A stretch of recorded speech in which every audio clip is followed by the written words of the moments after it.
If you put a 2 to 4 inch lift on your 2007 to 2021 Tundra and need to swap your upper control arms, these Freedom Off-Road front upper control arms will be a great solution. Now when adding a lift to your Tundra, you're changing up a lot of different suspension angles, and that can cause induced wear and tear on stock components that aren't meant for that added height, and it can end up hurting your handling. Now this set of control arms will be great for the Tundra owner who needs to do any maintenance if they've already added a lift and experienced that extra wear on their factory arms and want an upper control arm that's going to accommodate for the height that they've added. Now these are even great as a preventative measure for that extra wear and tear to add onto any 2 to 4 inch lift that you're currently looking at for your Tundra and to gain that better drivability. Now these will feature a corrected angle specific to 2 to 4 inches of lift to flatten out that angle and help when it comes to stability and handling on the front end for a more comfortable and very controlled driving experience. Now the corrected angle will help when it comes to alignment and getting more even tread wear out of your tires as well. Now these will also have a direct fit with an upgraded factory-like construction, even with provisions for your ABS and your brake lines, so you don't have to worry about modification when it comes to installing these. Now these will have a 1.5 inch steel tube construction with reinforced gusseting to be able to take some off and on-road abuse, 2 extra gussets down at the mounting locations where that bolt is, and then 1 up at the ball joint. Now the steel will also be covered in a black powder coat finish to protect them from rusting down the line, keeping them functioning as brand new. Now each of these will also come with a durable OE style pre-greased ball joint and hardened rubber bushings to last through very tough conditions again. You're also going to get Newcastle nuts and cotter pins as well as hardware for the brake lines, making sure that you have everything that you need for a straightforward installation. When it comes to price, these are going to be generally affordable compared to other high-performance options at about $425 for the kit. Now comparing these to other choices on the page, these will keep it very straightforward when it comes to the design and build, which I personally think works very well. Now they have a solid construction and are more of that OE style option that would work in the 2 to 4 inch range rather than getting very technical with a bunch of adjustability and added features. Now I think if you don't want to get too complicated and you still want to keep it pretty affordable but want a quality set that works great for your Tundra, then this is going to be a great choice. Now when it comes to install, this will get a tougher 2 out of 3 wrenches on the difficulty meter, taking you about 2 hours to get the job done with the correct hand tools and setup. Now one of our installers here is going to show you how to do that step by step, so that is going to wrap it up for me. Let's head over to the shop and check out the install. For this install, you will need a pry bar, impact, 3/8 sockets, swivel adapter, 10, 12, and 19 millimeter sockets, a clip removal tool, 2 22 millimeter wrenches, and a ball joint service tool. What's up guys, today we're going to be installing a set of upper control arms on our Tundra. Now one thing to note for these control arms, they are specific to 2 to 4 inch lift kits. So if you are installing a 2 inch to 4 inch lift leveling kit, these would be what you need for greater articulation in the ball joint. However, because the mechanical process is exactly the same for stock or these, we're going to show you simply how to uninstall your factory setup and install the new control arms without installing a leveling kit, as it is no different between the two. So now we've got our wheels off and we're ready to get started removing a couple things, and we're going to start by removing our bracket on our factory control arm using our 10 mil socket on our ratchet. Go ahead and pop this off.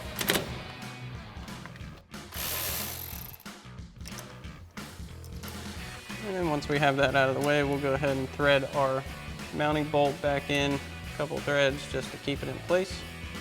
So after that's done, we can go ahead and pop this bracket open and take our ABS wire out of them, just for some extra room for flex when we take this bracket off. And we're going to go ahead and use our 12 mil socket on our ratchet to remove this bracket on our knuckle. We'll crack that loose.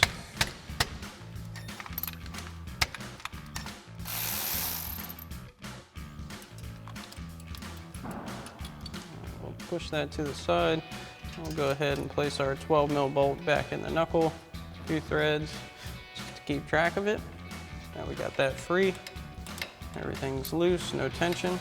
Next, we'll go ahead and remove the nut for our ball joint to our upper control arm using our 19 mil socket and swivel adapter on our impact.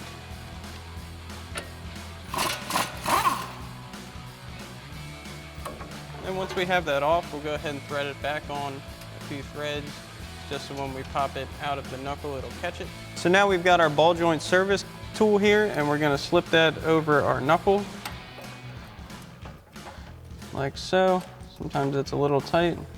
You wanna work that in, and then your threaded anvil part will go directly onto your stud for your ball joint, like so. And we'll get that tight. Then we'll take our 3/8 ratchet, get that onto our service tool here, and we'll start tightening it.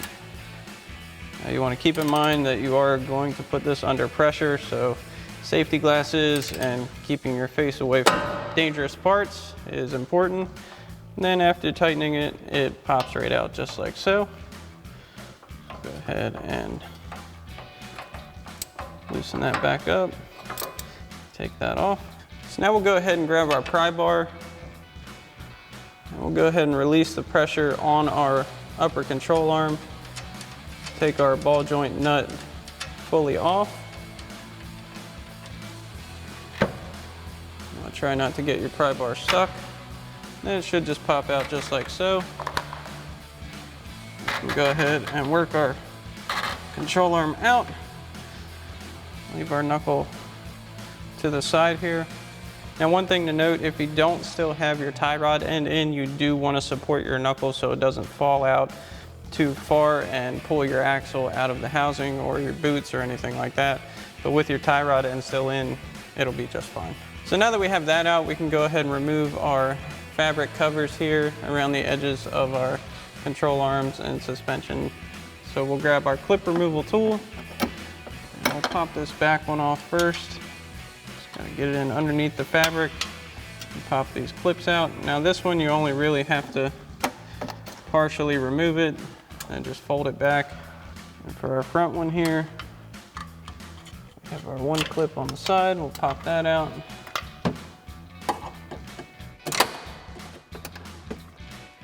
These.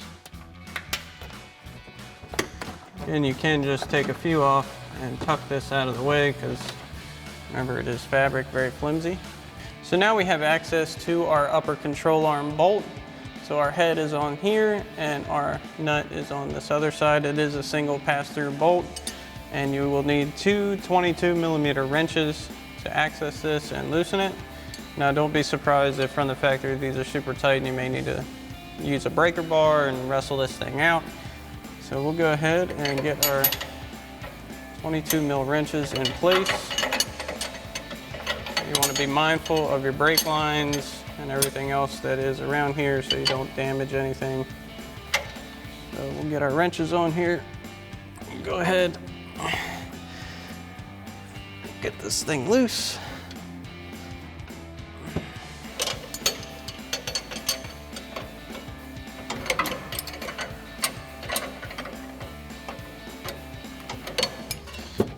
Once your nut reaches a certain point, you should just be able to turn it off by hand once it pops loose.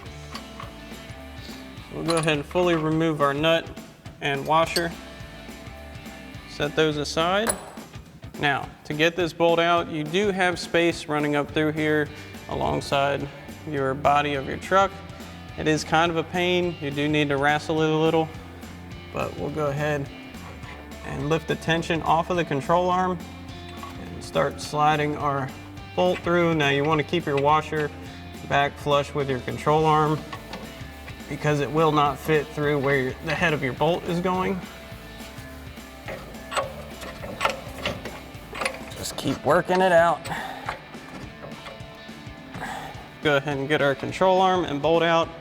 We'll pull our bolt and washer out of our control arm so we can use this for our new one. And then once you have this process completed for this side, you can go ahead and repeat these same steps for your other side. So now we're ready to go on with our new control arm. So we're going to reuse our factory hardware, our pass-through bolt. So to start, we're going to go ahead and just get it through our first bushing here, mounting point, and get our washer close to in place. And then we're going to fish our bolt up through into here where it came out. So we'll get our bolt passed up through next to our body and our control arm kind of in position here. This will take a little finagling. But we'll go ahead and line it up. Now it will be a little bit of a tight squeeze to get your control arm onto the mount. Then once you have it lined up, you can send your bolt through. Just work it all the way through the pass-through section, making sure the head doesn't get caught. We'll get it through the other side. And then we'll grab our factory washer and nut and reinstall that. Go ahead and get our washer in place here, followed by our factory 22 mil nut. So we'll get our factory nut threaded back on here. And it'll go pretty far by hand, so it starts getting snug. Then we'll grab our wrenches. Again, two 22 millimeter wrenches. And we want to put our control arm up a bit so it'll go back into the knuckle and have range of motion when we're trying to tighten it.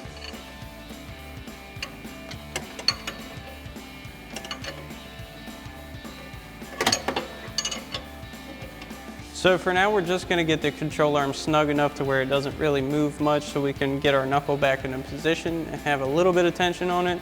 But you do not want to fully tighten down your control arm until you've preloaded your suspension with your wheels back on, so you don't tear any of your bushings inside of your control arm mounts or anything like that, just to keep everything safe.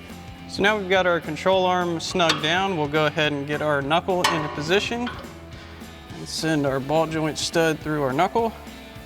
Now these are pretty stiff out of the box as far as ball joints go, so you want to get it lined up as best you can by hand. And you may need to grab your pry bar again, kind of persuade it down into position.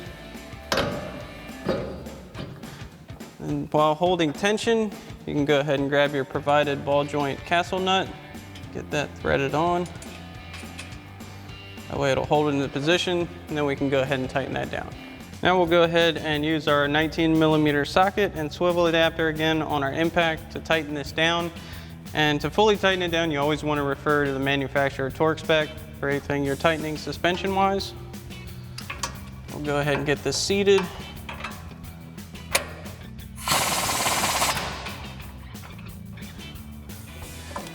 All right, that's pretty tight. We can go ahead and add our cotter pin through our castle nut. Now we'll go ahead and grab our provided cotter pin, send that through our stud.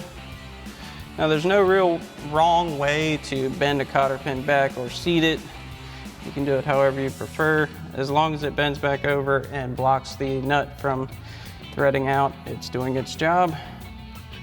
So just go ahead and give that a little bend for now, just for demonstration. You can do it around the nut, over the stud, whichever way you prefer. So now we can go ahead and get our brackets back into place on our knuckle and control arm. So go ahead and take our 12 mil nut back off for our brake line bracket here. We'll get our bracket back into position, reinstall our bolt. We'll go ahead and tighten that back down using our 12 mil socket on our ratchet.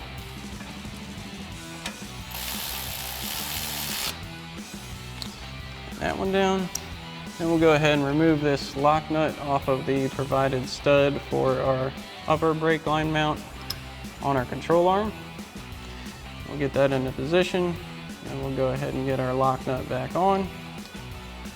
And then we can tighten that down using our 10 mil socket on our ratchet.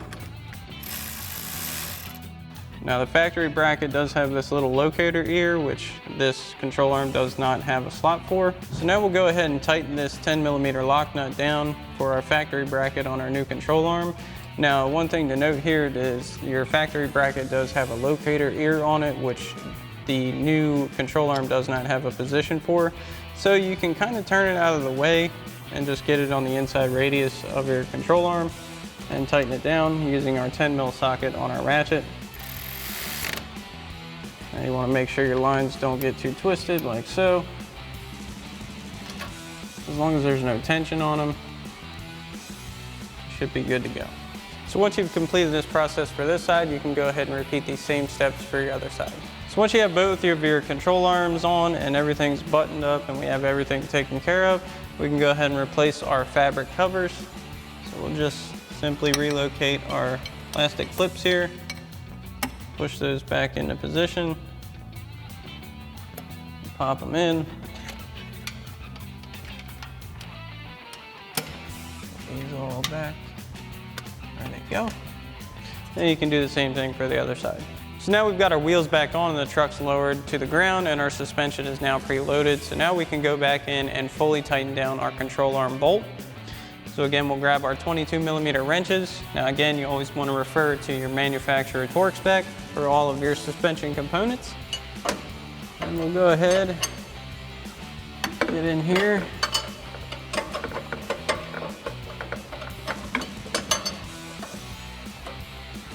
And get this fully tightened. Nice and snug. Then we can go ahead and do the same thing for the other side. Alrighty guys, that about wraps up our review and install of our Freedom Off-Road front upper control arms for 2 to 4 inch lift kit for the 07 to 21 Tundra. Thanks for watching, and as always, for everything Tundra, keep it right here at ExtremeTerrain.com.